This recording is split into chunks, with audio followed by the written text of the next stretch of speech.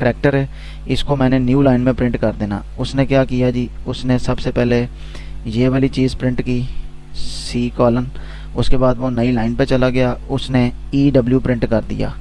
Then उसको मिला आगे अब \r। \r का मतलब होता है carriage return. Carriage return means कि जहाँ पे आपका कर्सर होता है ना, उसको उसी लाइन में वो 0 पोजीशन पे लेकर आ जाता है।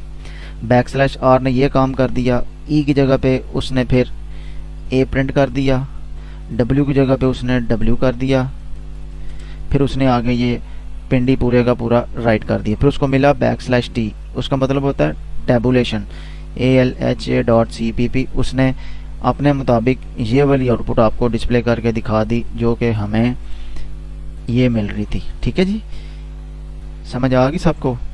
राइट, अब हमने इसके अंदर ऐड करने हैं प्रीसीडिंग कैरेक्टर्स। इट मीन्स कि हमें पता चला कि हमने क्योंकि बैकस्लैश, ये जो सी डबल बैकस्लैश जब इसको मिलेगी ना, तो ये समझेगा कि ये मेरा प्रीसीडिंग कैरेक्टर है और मैं एक सिंगल बैकस्लैश प्रिंट कर दूंगा। सिंगल बैकस्लैश प्रिंट हो जाएगी, बाकी सारे का सारा एज इट इज़ आ जाएगा।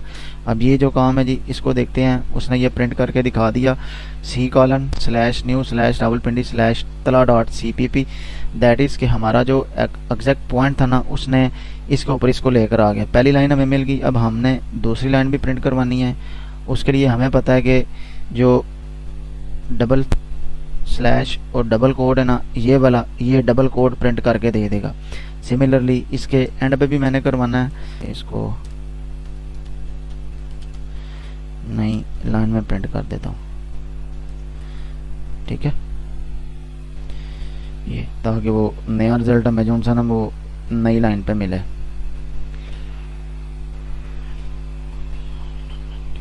ये है जी।